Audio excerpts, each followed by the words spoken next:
Sikap tegas diambil pemerintah Kota Lubuk Linggau yang melarang truk angkutan batubara melewati jalan lintas Sumatera Kota Lubuk Linggau.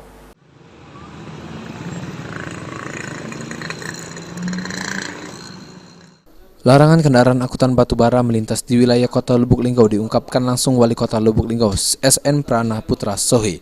Orang nomor 1 Kota Lubuk Linggau ini meminta agar para sopir truk angkutan batubara untuk sementara dilarang melintas di jalan lintas Sumatera, baik di Jalan Yosudarso, Jalan Ahmad Yani, Jalan Lingkar Selatan, dan Jalan Lingkar Utara Kota Lubuk Linggau. Belakang itu kan mobil-mobil berat batubara itu kan lewat belakang juga Pak. Nah, batubara aku suruh stop sekarang. Tidak boleh lagi. Tidak boleh lewat di kampus. Itu sebenarnya bisa baik karena di lahan boleh jam 6 sampai jam 6 lagi.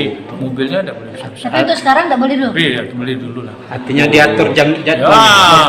Ya, itu juga merusak lagi laju beli minyak. Wali Kota mengatakan meskipun sebelumnya diperbolehkan melintas di jalan utama, namun saat ini dengan pertimbangan kondisi kerusakan jalan dan sesuai edaran Gubernur Sumatera Selatan. Trihajaria, PAL TV.